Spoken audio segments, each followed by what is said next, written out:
Hello, Probers McProbers. Hello! And welcome to But It Was Aliens. the extraterrestrial comedy podcast where we probe the back passages out of supposed occurrences of alien origin to determine, for the safety of our listeners, and our listeners only, whether it was really aliens. Yeah, so if you don't listen, you gonna get probed. Probed! Hashtag probe. So you've heard my trusty co-man in black there, Granville Moonwalker. And I'm your main man in black today, Kevin the Grey. Granville, I hope you wrapped up warm today, because today I'm taking you to the cold, unorganised borough of Alaska and a little place called Nome. Is it filled with gnomes? Nome. Nome, it isn't.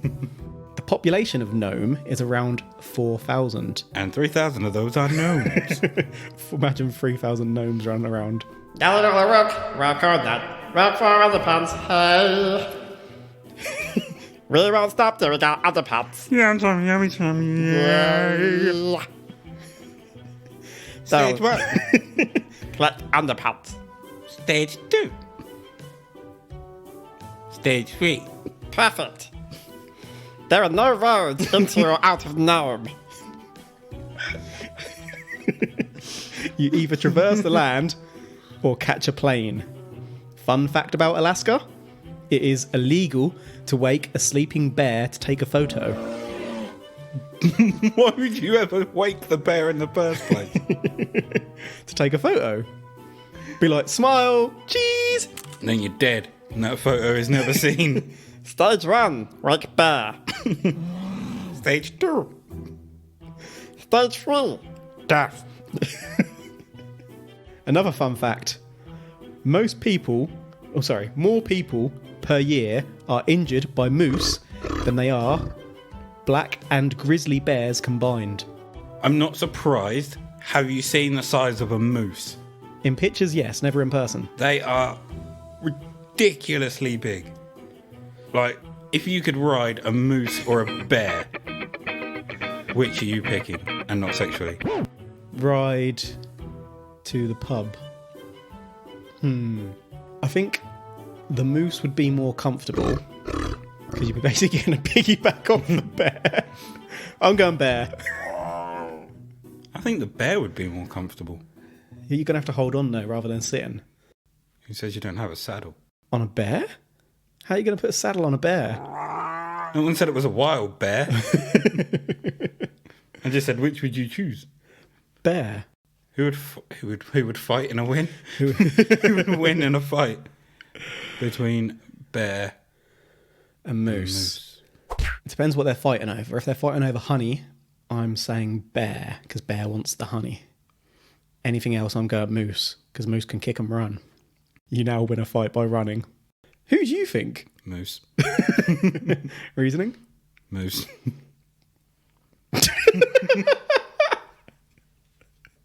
Moose!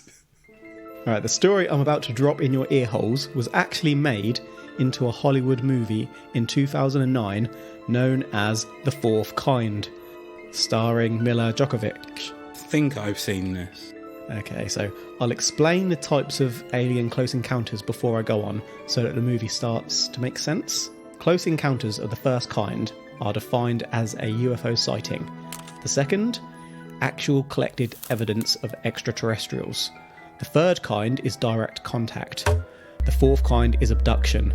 The fifth kind is being experimented or probed upon. The sixth kind is if you're killed by aliens. The seventh kind of close encounter is if the aliens impregnate you. That's a pretty close encounter.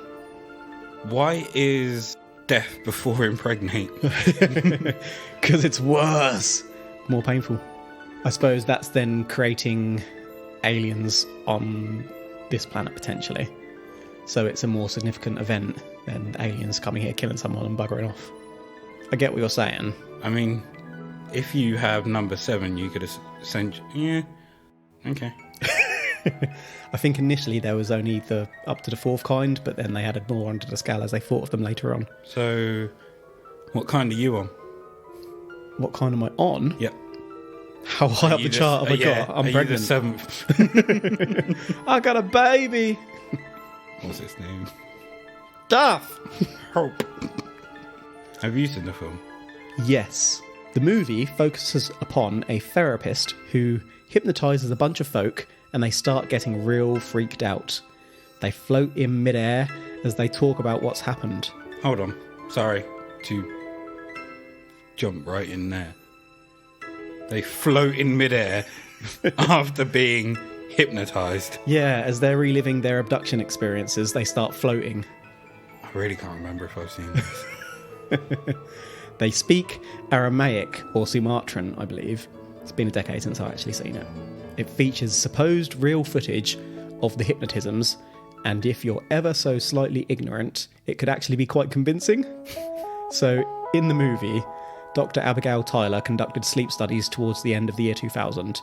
Tyler's patients, whilst under, displayed behaviour suggesting that they had come into contact with something not human. But essentially, the movie fucked up the real story. So in the movie is the actual real footage of the... It's not. So it was all a big hoax. They marketed this movie like it was genuinely real. They crossed the Blair Witch boundary. Ah, I see. But they went too hard in and they pissed off Nome. They made out that like loads of missing person cases were all attributed to this, Nome and everything that happened. weren't necessarily all in Nome. It was all like... Okay. So... Dicks. And well, they advertised it as real rather than advertising it as... a movie. Like, yeah, the Blair Witch left it open, whereas they definitively said this is all real. This is real, goddammit. I think the film even starts saying this is real events or something like that. Okay. Typical Hollywood. Yeah, I can't remember who I saw it with, but I saw it with a girl and she thought it was real. Is it because they told her it was real? Quite possibly. Anywho, the first reported disappearance was actually around 1960. The last was 2004. There has been so many that initially people believed a serial killer was on the loose. So it's a good 44 years of... That's a good innings for a serial killer, isn't it? yeah. So if you were to start roughly in your 20s, you're still going at 60. That's a career. But then, what kind of people were being taken? Because if it's just all kinds of people, if you are a serial killer... You either have a target, like you might target young brown-haired females, for example. But then it depends on... Or you might be the sort of killer who strikes upon opportunity. Yeah. I was going to say, or, for example, if they have something in their head that everyone has to live a certain way, they see this person doing that one little thing that goes against it, then that's their target. Yeah. But then... I was trying to think of a real-life example, like supposedly the Zodiac Killer would target people who were in the places isolated, wouldn't he? He'd just walk up to people and kill them. So that was perhaps as much opportunity as targeting. Because I was just thinking, if you were to try and attack, for example, a 20 to 30-year-old when you're in your 60s, how is that coming off you if you're going against a fit, athletic person? Because essentially, they're disappearing. There's no evidence left. Like, there's no blood, there's no body, there's nothing. They are literally gone. So how are you accomplishing that if it is a serial killer? My thoughts are it's not a serial killer. So in 2005... But it was. In 2005, the FBI was brought in to investigate because of the fear that a serial killer was indeed at large. Well, that's the official line. Now, possibly because the FBI have been involved, it's pretty hard to find firm details on lots of the disappearances, but the FBI determined that the victims were mainly native men travelling from smaller villages. Meanwhile, alcohol and unbearable cold temperatures were involved. There are lots of dry towns around Nome where alcohol isn't sold. Nome is wet. People go there to get drunk. Now, good sir, could you possibly summarise for me in what ways alcohol can affect you?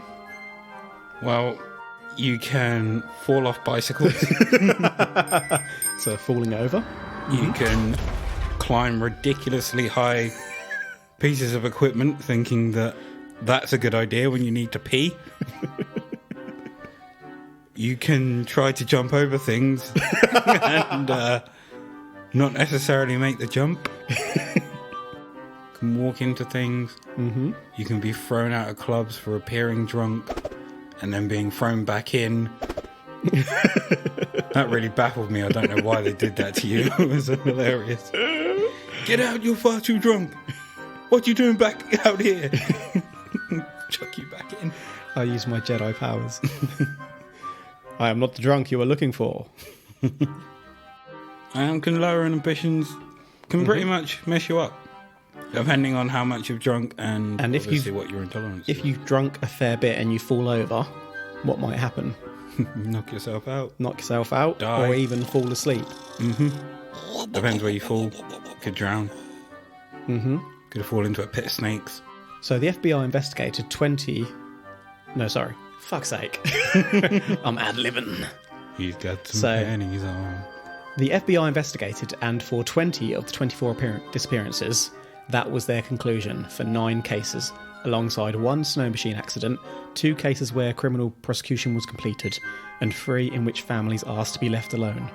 A further 9 bodies were never found. Even to this day. Yep. So we do have some bodies.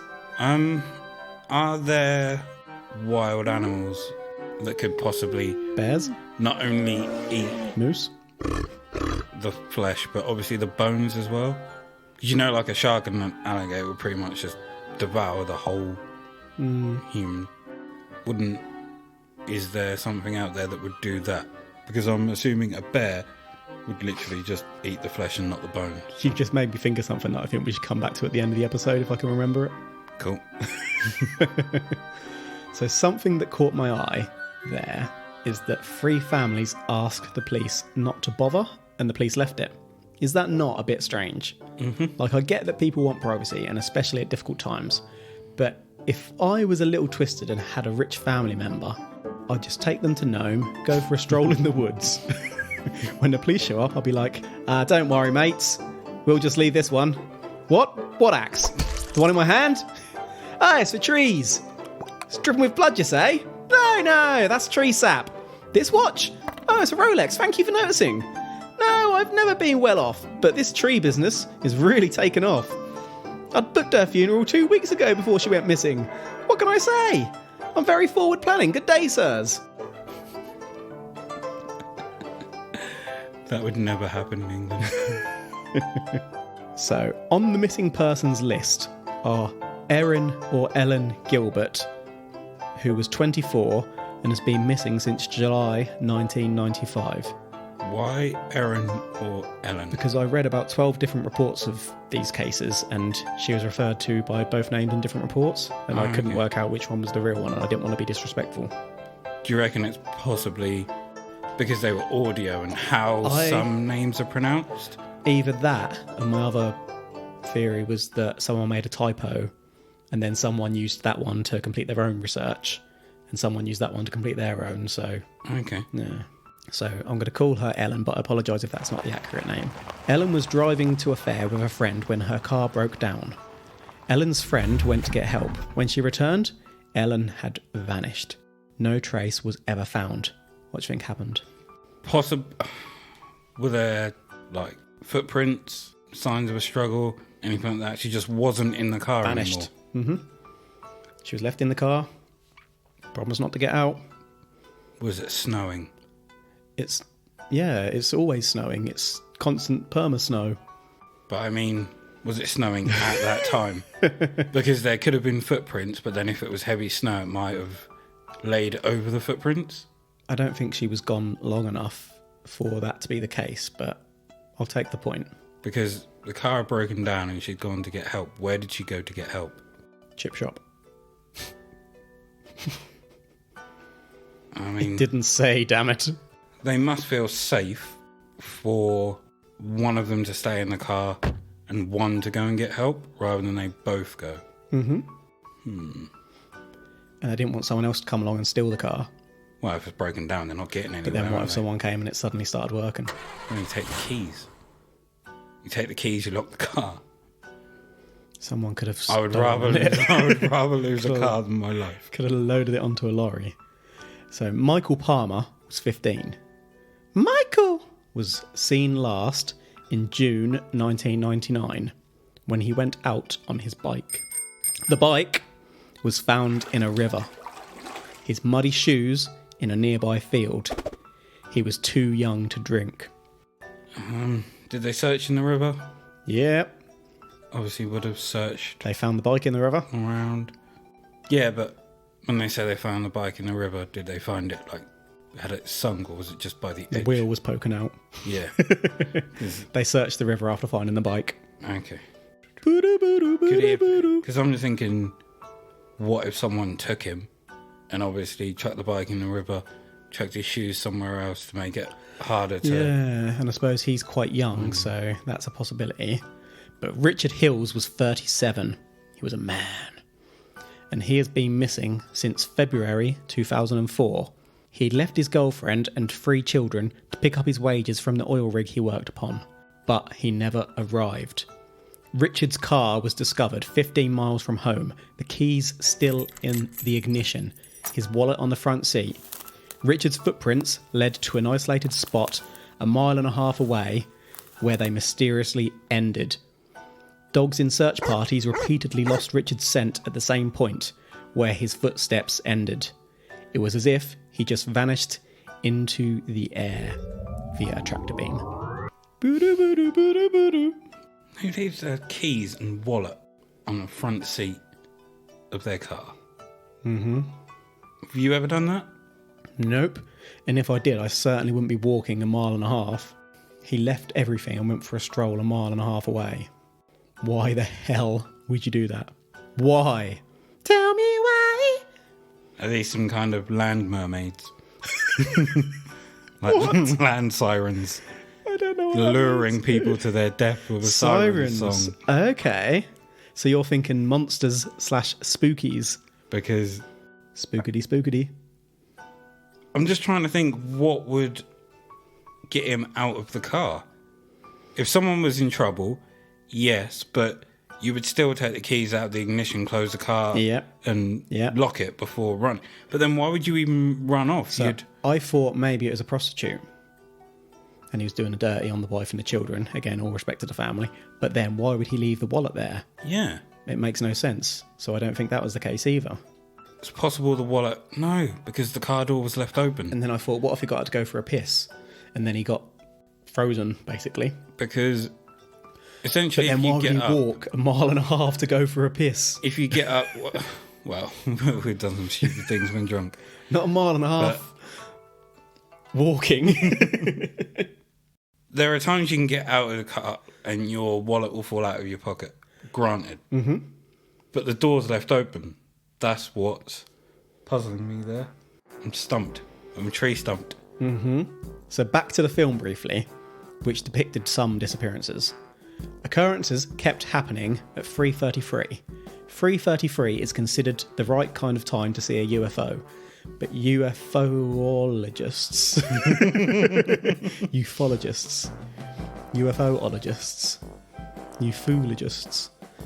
ufologists were a little picky with the film's depictions.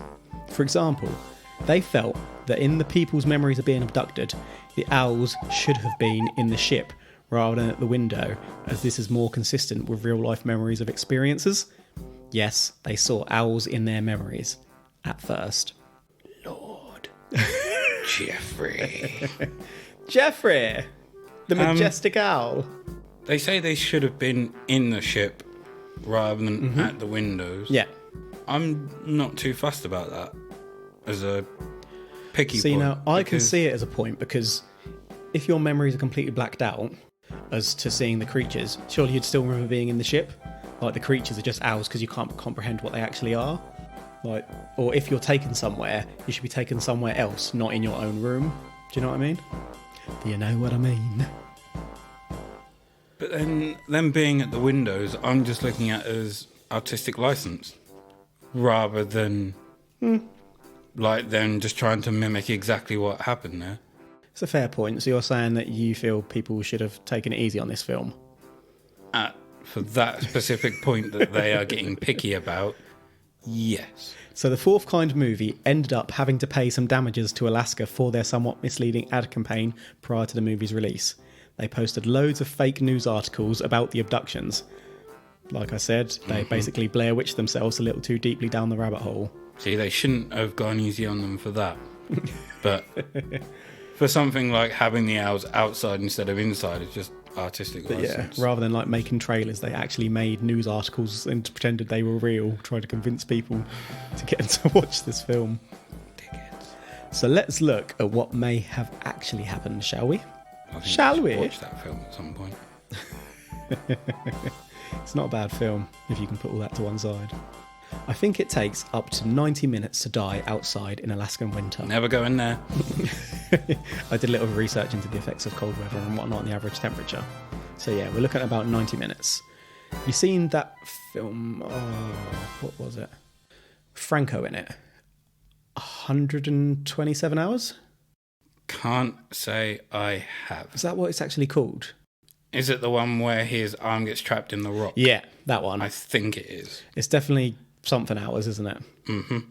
So what I wonder is, have they checked for people stuck partially under boulders? That's a good point. Are there boulders out there in Alaska? There's got to be. There's boulders everywhere. Yeah, but to the size of... you get trapped on And it. remember, this is a wet town. People are drinking. They see a boulder, like, I'm climbing that bad boy. Next thing you know, they're falling between it. Possibly. Arm is stuck. They haven't got a penknife. Are there any caves nearby that they haven't checked? Little dwellings? Good question. Might have been cold. Found like a bear's den. And I'll get some heat in here. Bear. So on a serious note, there are still people disappearing in and around Nome to this day. People have begun referring to an area in Alaska as the Bermuda Triangle of Alaska, or the Alaskan Triangle. The Alaskan Triangle includes a vast area of unexplored wilderness and icy glaciers. Hundreds of search and rescue missions are conducted yearly, and bodies are rarely discovered. In 1972, US House Majority Leader Hale Boggs's airplane disappeared within this Alaskan Triangle. Dozens of boats, 40 military aircraft and 50 civilian planes over 39 days could not find the wreckage. Nothing! To this day, no trace has been found.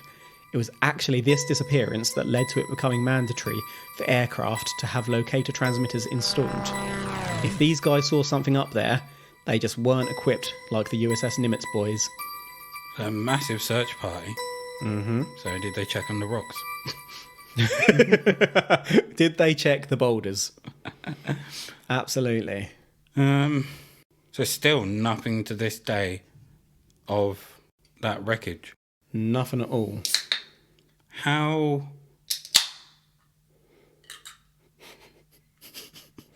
I'm not drinking. So when they check, obviously in the ocean or whatever surrounding waters, Yep. how far down does it go? I've got no idea. Literally no idea. Just wondering if it's in the area where it just drops. All of a sudden it's just Yeah, it deep. could be. Yeah. Because obviously they'll search to a point, and if it's just further down. I'd need to know more about the equipment, and maybe we need to look into that specifically rather than including that as part of a Nome case per se. But I've got another little tidbit for you. Mm-hmm. This was also the location of a famous Japanese air flight we are going to cover in an upcoming probe. Mm-hmm. Have you already started to write it? Yep. Awesome. I have indeed. And going back, in fact, I've finished it. Going back further, in 1950, a military craft with 44 people on board disappeared. The plane lost contact with ground control and was simply never heard from again. Prior to this occurrence, there were 2 reported incidents of UFO activity, one a week before the plane's disappearance and one 2 days after. The military completed the biggest ever search up until that point, and not a single piece of evidence was ever found.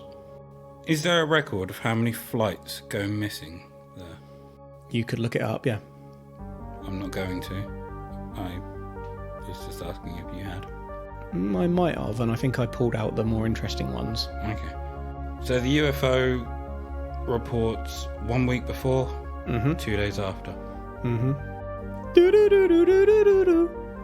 Just thinking, were they scouting the first time? Maybe. Or to be honest, we've had several crafts go down at this point in the story. Are they there in general? And like the pilots getting distracted by them or they're interfering with their equipment. Good point. What if that is literally their pickup point?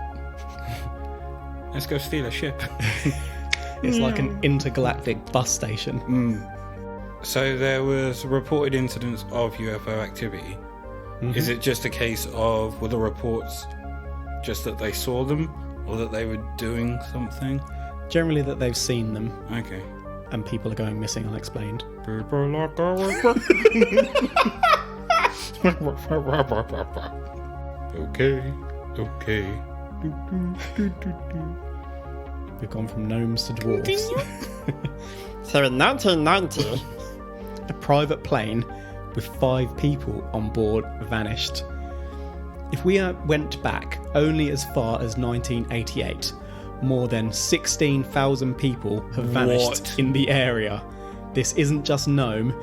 This is the Alaskan Triangle, mon frere. 16,000? Yep. That's what goes down in the Alaskan Triangle stays in the Alaskan Triangle, yo. Or does it? What if it goes up? What goes up in the Alaskan Triangle stays up. The truth is up there. Hashtag probe. 16,000 people. That's mint. Are people still disappearing to this day? Yeah. They are. Yeah. Why would people go there? Because it's wet. I suppose some people. Research. Yeah. And some They've people, heard of it and they're like, oh, I wonder if it happens to me. Ha ha ha. They go and now they're in some parallel universe or another dimension somewhere. Yeah, all that story, though the stories are bullshit. I don't believe in that. Well, they're up there. So between 500 and 2,000 people go missing in Alaska every year. But why so many? Alaska has approximately 57 million acres of designated protected wilderness, and even more not officially designated. That's a lot of space for mysterious shit untouched by human hands. So we have this combined with some of the world's shittiest weather. Crappy terrain, evil wild animals out for blood, and about those mooses, and about 100 active volcanoes. Can you remember Earthworm Jim? Yes, I can. This place is basically like heck. Evil the cat is taking these bastard planes down. Not groovy. Not groovy. Thinking of the fact that there's 57 million acres, and then obviously more that's not designated. Yep. Could we have cannibals? Possibly. It's like I'm asking, can we have cannibals? Because they would take the whole... But then, accounting for the loss of people, yes. The fact that ships and planes have disappeared and never been found, that I'm unsure of. Like, they can take the people, they wouldn't be able to hide a plane. Back to Earthworm Jim. Earthworm Jim. Who would you say is the best character in Earthworm Jim? Excluding Jim, because Jim rocks, I would... Oh, was it Booger or Bogey? Snot. He used to throw snot and hook onto things. Booger! What was... No, I think it was Snot, wasn't it? What was his little psychic puppy he used to turn into? Yep, that was awesome. Can't remember his name. I liked Psycho, weirdly. Psycho. And Princess Malformed, la-di-da-di-da, Slug for a Butt. What a cartoon that was. What a game that was. Had that on the Mega Drive. Yeah, 1 and 2. I think I feel got like one. there's a really good character that I'm forgetting. What I would like you to do, though, is just to continue. And then as soon as it pops into your head, just shout it out. But yeah, just knocking on to that 57 million acres, etc. there's basically a hazard for every form of transport. So you've got the shitty weather for the planes. You've got active volcanoes. I mean, if the plane goes down in a volcano. And it gets blown out as ash. Grr. Arg. It was not. That was going to bother me. What about the name of the dog? Peter Puppy. Peter Puppy's the best. Bob the goldfish. That's who I was trying to think of. Although I thought of another one as well in seeing that. Who do you think the best character was again?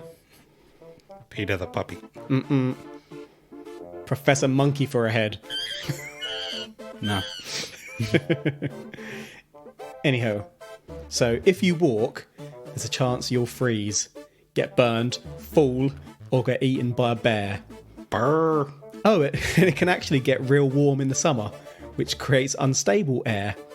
Hello, death-bringing thunderstorms. Damn. If you sail, that weather really is going to get you, in addition to the water freezing over. If you fly, there's a chance you'll run into shitty weather and crash, or be taken by aliens.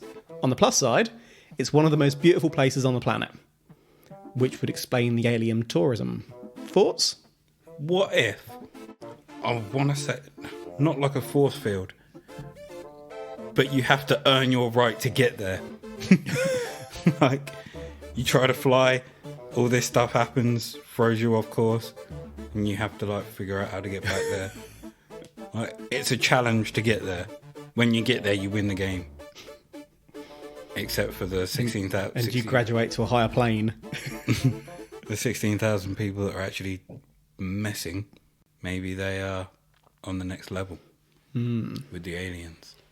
Okay, so I've skirted around a little bit here with all sorts of different things, but here's a slightly more concrete account for you.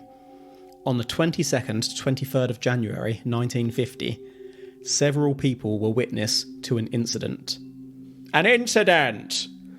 First, an unidentified object came into contact on radar 20 miles north of an air station, Kodiak. I was going to say 8 there. Kodiak 8! Kodiak 8! Kodiak. 8 minutes later, radar contact was made with an object 10 miles southeast of the air station. Control confirmed that there was no air traffic in the area.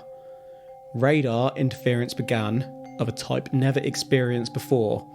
At the same time, the USS Tilbrook was anchored in a nearby ship channel. On board the ship were seamen. I know you love it when our probes lead to seamen. Seaman Morgan. He was a captain. He's the best type. Seaman Morgan observed a very fast-moving red light at approximately the same time moving around the air station Kodiak. Morgan alerted a shipmate, Carver, and together the two seamen saw a ball. Seamen saw Was a it ball. Morgan's or was it Carver's? Captain Morgan and his seamen saw a ball. A Kodiak security patrolman also made visual on the flying object in the sky himself, and after advising the rest of the crew, all watched on in amazement. On radar, the trailing edge of the blip gave a tail-like indication, but then the object turned in an aggressive manoeuvre as if it were going to attack the patrolman, Smith. Smith! Turned out all lights in his aircraft, and after a few minutes the craft disappeared. Smart bastard. Another two patrolmen saw the craft the next day. There are official reports on all of this. No weather balloons were released in the area around the time of these sightings. The official report determined that it was either a meteor shower or unidentified flying objects. Meteorites do not stay in view so long and turn towards aircraft in aggressive ways, although something like that could have a tail. So we have radar visual contact by several witnesses. Yep. And it's all like officially reported. Some type of experimental aircraft? Possibly. I mean, it's either got to be that or aliens, really, isn't it? No. So we've noted that when planes are flying, they could be knocked off course by Aliens, yeah. Storms and stuff like that. Storms and aliens, yeah. Maybe there was a malfunction of the equipment, so it forced the plane to turn quite sharply, and then they thought it's actually going to attack, and then The experimental plane No, I'm just saying... reverse engineered by alien technology? The normal plane, blown off course, not necessarily blown, but maybe a malfunction, which turned the plane. They managed to get it back under control, and then it was spotted somewhere else. Just remember, all this is official. Or maybe they thought they saw something, so quickly decided to dodge it. But then the radars aren't... You've got visual and radar. Mm-hmm. Object. And the only way that left them alone is when he turned all the lights off and whatnot. So whatever it was could have been coming at and then lost their signal. What if it was a giant moth? Mothman. Mm-hmm. It was Mothman. He was heading for the light. Okay. I'm still on the... Before we wrap up, because you're fully in, one more thing. Mount Hayes has been reported to have the world's largest alien base within it. This was within a book blowing up about US intelligence. However, what makes this interesting is the fact that the US military did take Alaskan UFO activity seriously. And there are several now declassified files from about 1947 to 1950 outlining objects flying through the air ridiculously quickly. This object was not said to be disc-like, but instead was more spherical. Not too dissimilar to a tic-tac from a certain angle, one might say. A second sighting saw a craft resembling a flying wing, without any engine or fuselage, as it came towards the airport. This was reported directly to J. Edgar Hoover of the FBI. This object was travelling in the direction of Nome. And we're back full circle. Nome! Okay. I don't know why this came into my head, but this came into my head. So, the equipment that we have now, like planes and stuff like that, is still based on older tech. Yeah, the planes we use today, a lot of them, well, fighter jets actually were created in 1977, I think, 79. And they're still in service today in the Air Force, yeah. What if, say, 200-300 years from now, right, we've created aircraft that have the ability to go so fast that you can time travel?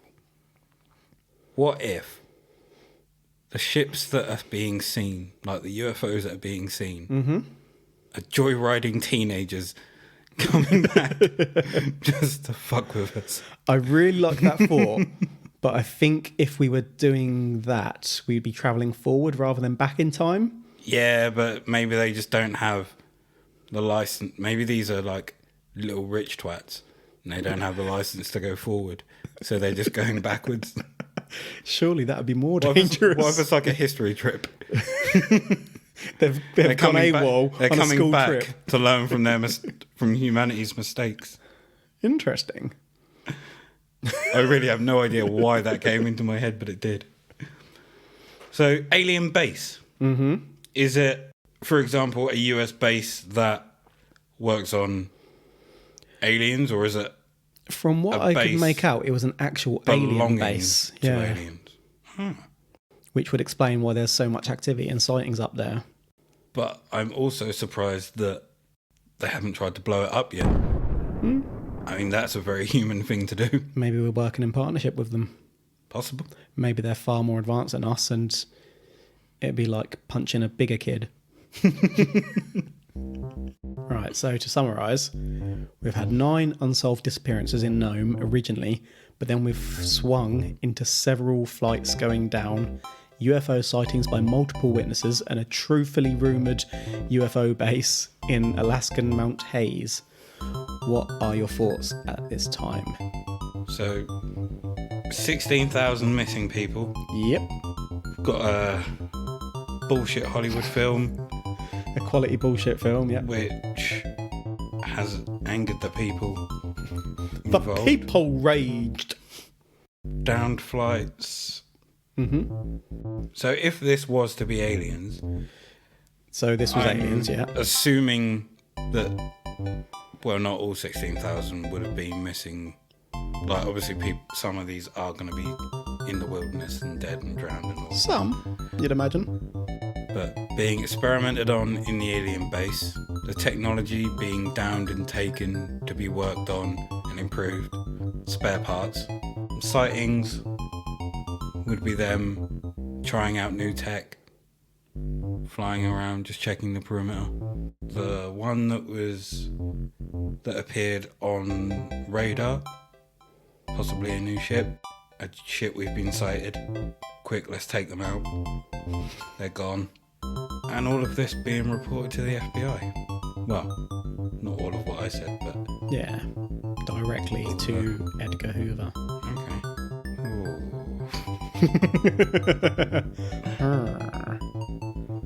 I am actually on the fence. It's a tough one. I could stay on the fence. Well, you can't. But it would end up piercing my nutsack. Nobody wants So pierced balls. I'm going to jump down Boom. on the side Ooh, and actually say that this is not aliens. you prick. I think people have just gone missing, like in the terrain, stuff like that. There's 57 million acres. That's a lot. It's a lot of land. How big is that compared to a country? It's a country. Yeah, I know. But I mean, if you were to say, right, that 57 million is the size of, bang, is it the size of what? Texas? The size of the UK? I don't know. Because a lot of people, you're now about to look that up, aren't you? Well, I don't know how many acres the UK actually is. Because it's 60 million acres. So it's pretty much the size of the UK. 16,000 people. It's not going to be easy to find 16,000 people in that area. I can't say it was aliens. But it was. I think people have gone missing. There's a lot of ground to cover. Ships or planes and stuff could have crashed, torn apart and been hidden in debris. Bears have carried people off. Cannibals have piggybacks. mutilated people, unfortunately. Yeah, to be honest, I'm not saying it was aliens. I'm saying it was predominantly cold, shitty weather. Like, it's no surprise that you get a culmination of deaths and disappearances and crashed aircrafts in an area with such shitty weather. Even the radar blips could just be a malfunction with the equipment. To be fair, Or if you were just- going to test advanced equipment, wouldn't you want to test it in bad conditions? Maybe that's like a military base. I mean, testing it in good conditions isn't going to help you. Well, you Because probably do that first, don't you? You know it's going. You don't know it's going to work, but you just assume it works. You want to take it into the worst conditions possible and see if it holds up. So we're in agreement, once again. We're not saying that it was aliens. Indeed. So I've swung this probe around like a bit of a helicopter. At first, it was looking like it wasn't aliens. Then we took a hard left into some pretty convincing evidence. It's been a tough one. He was splintered for a little while, wasn't he? It was. Maybe at a later date we could go back and probe some of these topics a little deeper. We've mentioned a couple of missing airplanes, for example, one of which we already are going to cover. One of which we could potentially if there's more evidence out there. But if you'd like to see us do that, drop us an email at butitwasaliens@gmail.com and let us know. What if that 57 million, kind of the 57 million acre Yeah. land is like Skull Island? Ooh. Kong is out there, or a moose like Kong. Did I mention that another theory on the missing people is aggressive Bigfoot? Big feet? What's their plural? Big thigh? And another Plenty feet. theory centres around a shape-shifting demon called Kushtaka. A cross between a man and an otter. who steals people's souls. This bitch appears to people as a vulnerable child to lure victims to its river, where I assume it places them on its belly and smashes them. Kushtaka. Is that what happened to that kid whose bike was Yes. found in the It river? was Kushtaka. Side probe. Side probe. So I've actually got a list of side probes going on, and Kushtaka is number 1 on that list. Right, well that wraps us up for tonight. I've been your host for the day, Kevin the Grey. He still is, Granville Moonwalker. Damn right. If you'd like to catch us on the socials, give us a little probe. We are on Instagram at But It Was Aliens Podcast. We're on the Twitter at But It Was Aliens. And you can find us on Facebook at But It Was Aliens 2 and join us at Extraterrestrial Towers, where we talk bullshit.